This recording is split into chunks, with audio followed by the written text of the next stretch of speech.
What's going on, YouTube? So we just completed our first year in the trucking industry. So in this video, we're going to be talking about year one in our trucking business. So go ahead and like, subscribe, and let's get into the video. Yeah, I've wanted a lot of things that I couldn't have. I've done a lot of things that I shouldn't have. Yeah, but I live with no regrets because I wouldn't. All right, YouTube, here we go. Year one is in the books in this trucking business. And now we roll on to year two, looking for bigger and better things. So here we go. So let me go ahead and tell y'all how year one broke down. So we started off our trucking business, pretty much in January of 2021. And, the idea was primarily to do Amazon. Amazon right out the gate didn't go so smooth. It was a little shaky, only because with Amazon, you got to at least do 3 little crappy loads, or you got to at least build up your performance score, get a performance score with them by doing at least 3 loads. And then, once you get a 100 performance score, then it's a lot smoother. Didn't know that from the get go, but either way, Amazon was a little shaky to start with. It was a little slow for me, so I tried to work with a third party logistics company out here in Atlanta. They was doing curbside deliveries. Long story short, I did a video on that company, but it wasn't really all it was cracked up to be. Company was very unorganized, and I didn't really feel comfortable riding the box truck in and out of residential neighborhoods. Just too much liability, and it was very interesting that. So we jumped into OTR, went over the road for a few months. It was great. It was nice because you get to see the countryside. I've been to cities I've never been before, places I've never been before. So that was fun and interesting. Eventually, I decided to come back home and stay local because I wanted to start a dispatching company. So that's where dispatching came in. We build up a nice client list of primarily focusing on box trucks to start out with. We had clients with multiple trucks, 4 or 5 drivers. We had some clients who didn't drive at all, some clients who was owner operators we was dispatching for. So, with my knowledge of finding loads, we was able to help them. We had access to multiple load boards. So, that was great. So not only was I dispatching between 8 a.m. and 5 p.m., I was also running Amazon at night. So as you can see, my time was very, very limited. You run Amazon at night, midnight or 11 a.m. to 3, 4, 5, or 6, 7 o'clock in the morning, and I'm rolling right back into dispatch. And that's kind of where I fell off on doing some of the YouTube videos. But, I apologize, y'all, for that. But I'm back. I'm going to crank out more content because I know I've been getting the emails, the Instagrams, or Instagram messages, direct messages. Follow me on Instagram, by the way. Um, so I'm back to help y'all kind of navigate this logistics industry, this trucking industry, and so you can have a booming business, in the future. But like I was saying, dispatching during the day, running Amazon at night. Eventually, I scaled up to a second truck. Ended up getting a driver for the second truck, so he was doing Amazon every single night. And if he had the hours, he was doing day loads as well.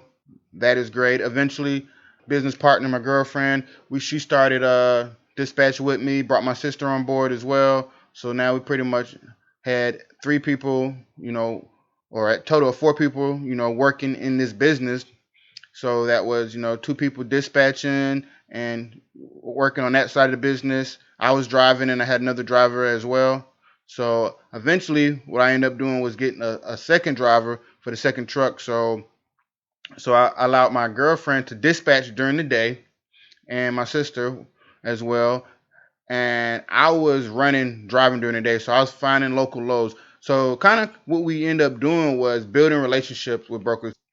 So a lot of times when you run a load for a broker, if you do a good job, you want to continue to build that relationship with them. Send them a message, hey, look forward to working with you again. Next time you're in that same area, hit them up and see if they got anything. And we kind of built some good relationships with a few brokers. One broker we work with on a daily basis where they help us find loads across the country. Some other brokers, and them helping us find loads across the country. They help us find loads for all of our carriers, our clients that we dispatch for, So, and the loads that they were helping us find was really really good. $2 a mile usually every single day, which is great. You know, in the industry. We'll talk about the rate per miles that I witnessed throughout the 2021 year. But yeah, building relationships with brokers is key because right now we pretty much built a relationship with some brokers where we're getting dedicated work, or I would say, every time they have a load, they're hitting us up. Hey, do you have a driver in the area? And this could be anywhere up in Philadelphia or actually here in Atlanta, we got loads we run every single week from like at least three different brokers where they calling us before they even post a load or call anybody else just because we built a relationship with them. So every time they hit us up once, two or three a week where we're delivering loads for Michelin tires, Goodyear, picking up from the airport here in Atlanta.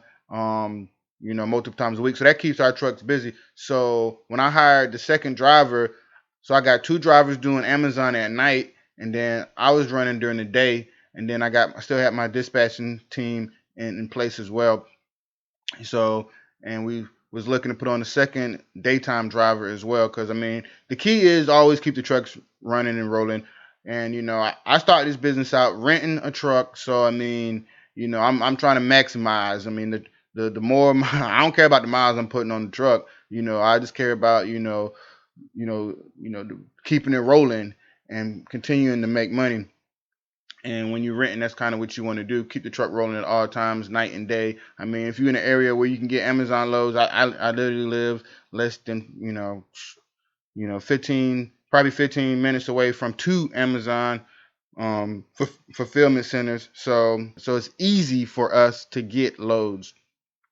But that's kind of how it went as far as my staff and kind of where we are now with two box trucks, two drivers, and two people working with me. I also got another partner who's helping me grow the business as well. He's been helping us find drivers and continue to help us build the business.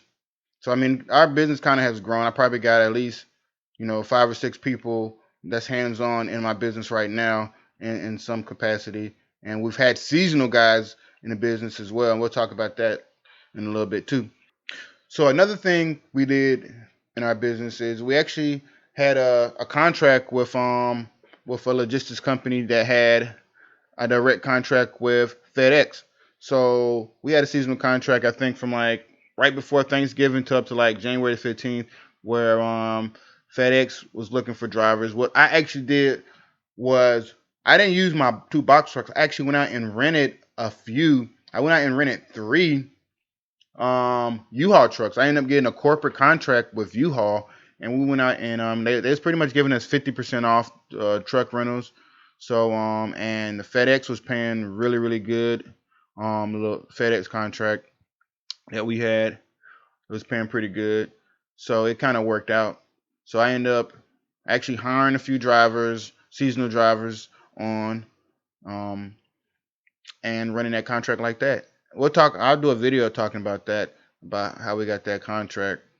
But that's just another opportunity that you kind of always got to be looking out for in your business. Is building relationships. So obviously we built a relationship with them. So next time they come around, we'll be ready to go, and they'll be looking for us. So we are still renting our vehicles through Ryder. We got two vehicles right now. I could have rented more if I wanted to, but our actually focus right now has been moving on to semi trucks.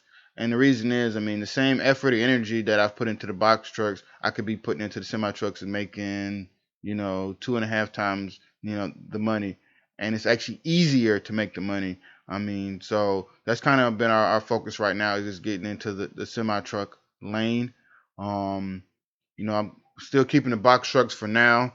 I can't guarantee that I'm always gonna keep the box trucks. Maybe probably someday I will just do full time semi trucks. But as of right now, we still running box trucks. I still run box trucks. I still sometimes go over the road, for a week if I would get a really really good load. I mean, I've gotten really really good load, and went over the road. I'll be doing some future videos about that. But renting is still what I do. Do I still recommend renting? Yeah, I mean, if you still want to just put your toe in this business, kind of get started. If you're not 100% sure with this business, if you ain't got it all figured out, I definitely recommend renting before you go out and buy a truck and try to figure out. I've seen people go out and buy trucks and not know exactly at all what they were doing and not make any money. Like they weren't profitable. And then then they just pretty much wasted time, energy, and money. So you just kind of want to figure out this business, start off renting, but understand it's still gonna be a hustle because they're going, you got to pay that rent every single month. My rental cost has been the same throughout the year. It's been 425 a week, 10 cents a mile.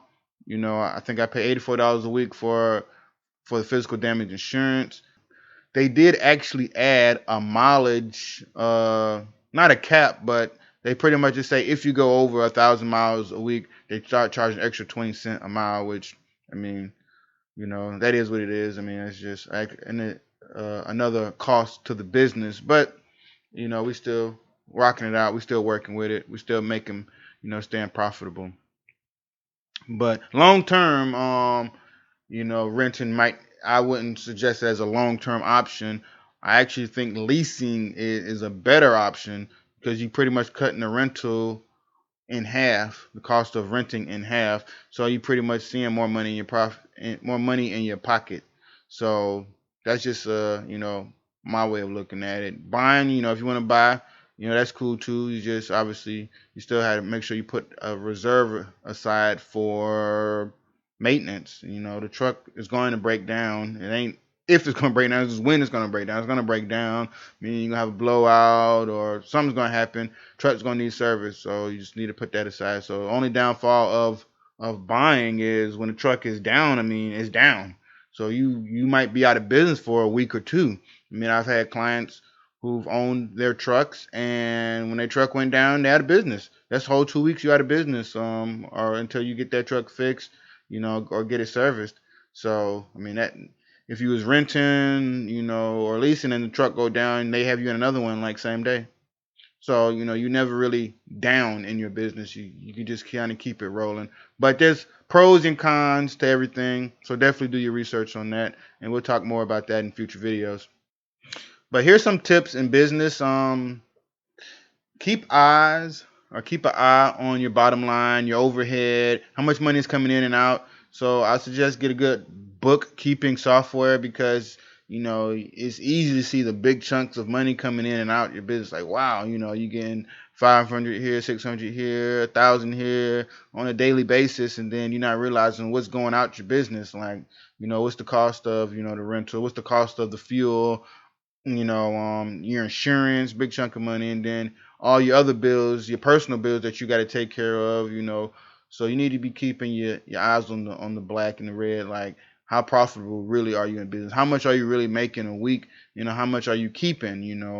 Because you can be making so you can look like you're making money, but you could also be losing money and not even realize it. So that's just a tip for y'all. Keep your eyes on the numbers in your business.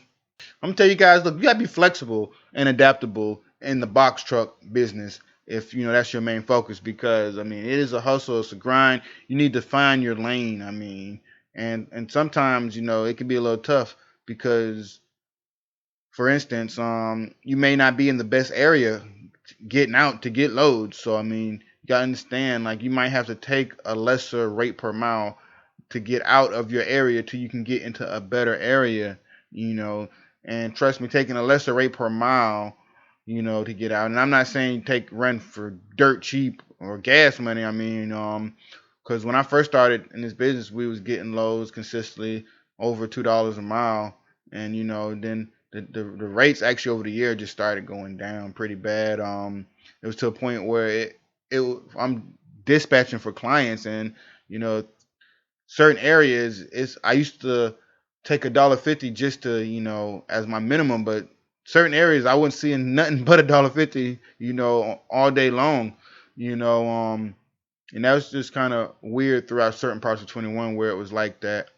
But we start to learn the lanes and which lanes pay a little bit better and which areas to avoid as our trial and error working with our dispatch clients. Starting out, we would send people to areas that were bad. Like we learned that sending anybody anywhere near the coast is bad. If there's a beach, there's not many loads coming out of it. I mean, you go to the beach to vacation, and apparently not to not a lot of freight moving out of those areas. Those more tourist attractions.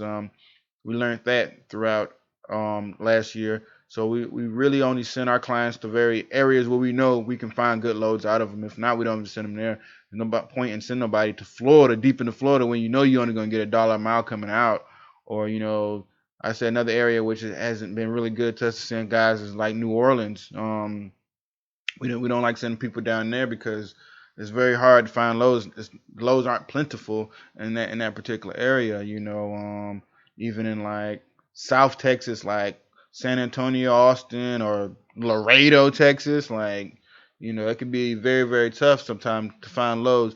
So we really focused on sending our clients to certain areas and getting to know your lanes that's going to be profitable. But when I say be flexible and adaptable, is just like you got to understand.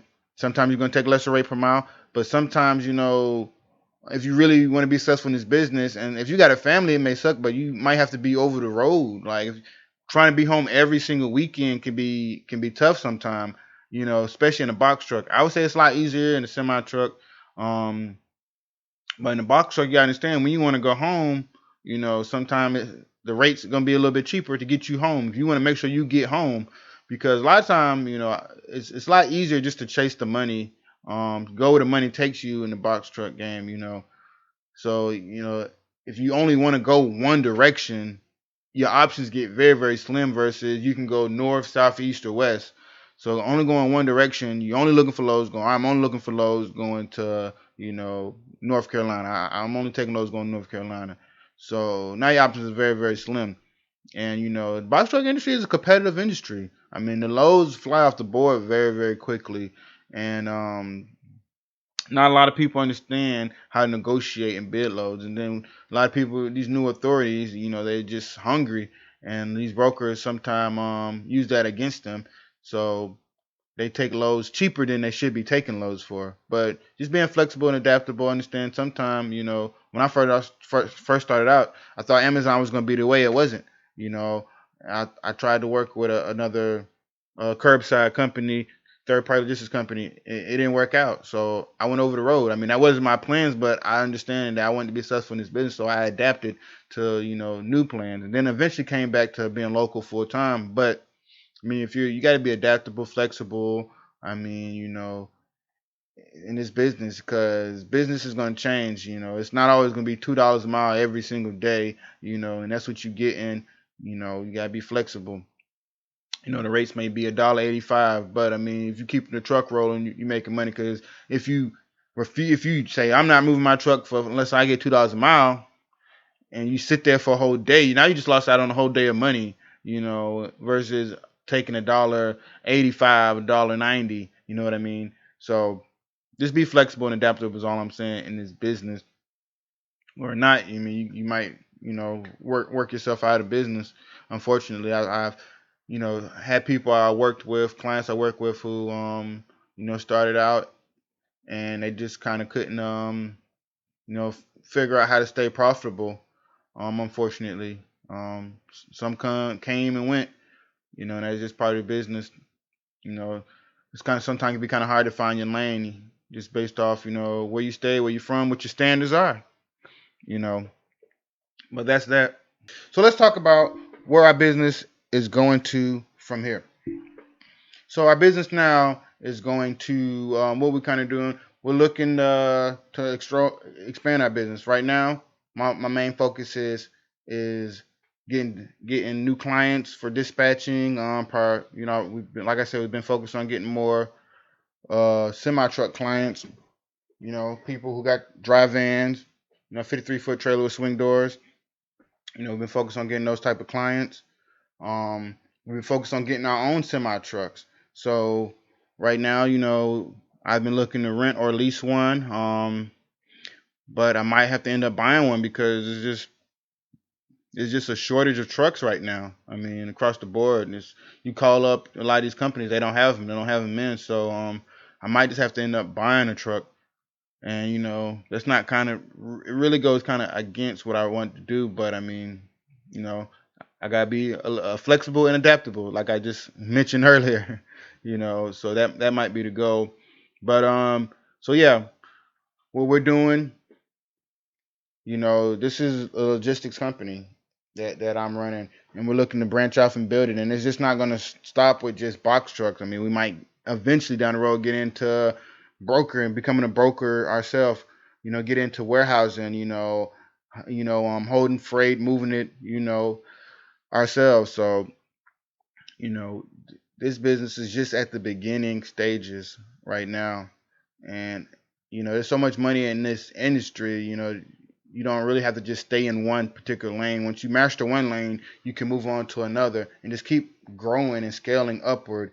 Because the sky's the limit in this business. So much you can do. So many different avenues you can do it. If you become a broker, a dispatcher, running box trucks, flatbeds, hot shotting, so many different things you can do in this trucking industry. I mean, we're even right now leasing people on to our company. So I mean, because things can be expensive. Like I got people paying ridiculous amount of money for insurance. Based on them being the primary on insurance. Maybe it's their age, their credit, whatever the case may be, their state that they live in. Insurance is can be extremely high. And a lot of time, people who just want to get in this business and kind of get their feet wet, we're actually at this point now leasing people onto our company. So, they can come in, I can get them a truck, and they can run. They don't have to worry about starting a business. They don't have to worry about, even though you should start a business, but they don't have to worry about starting their own authority, getting their own insurance. I mean, you can find a truck. You still rent a truck through Ryder and Enterprise, or I don't recommend budget, but people do rent the budget trucks too. I had some people who had some terrible experience with budget, but yep. So I mean, if that interests somebody leasing onto our authority, we dispatch for you, find you the loads. We could definitely talk about what that program might look like. So yeah, y'all, year one is in the book. Now we in year two, and we're really taking it to a whole nother level this year. We're gonna be scaling up, growing, expanding into new aspects of the trucking industry. So stay tuned for future videos, and I'm out.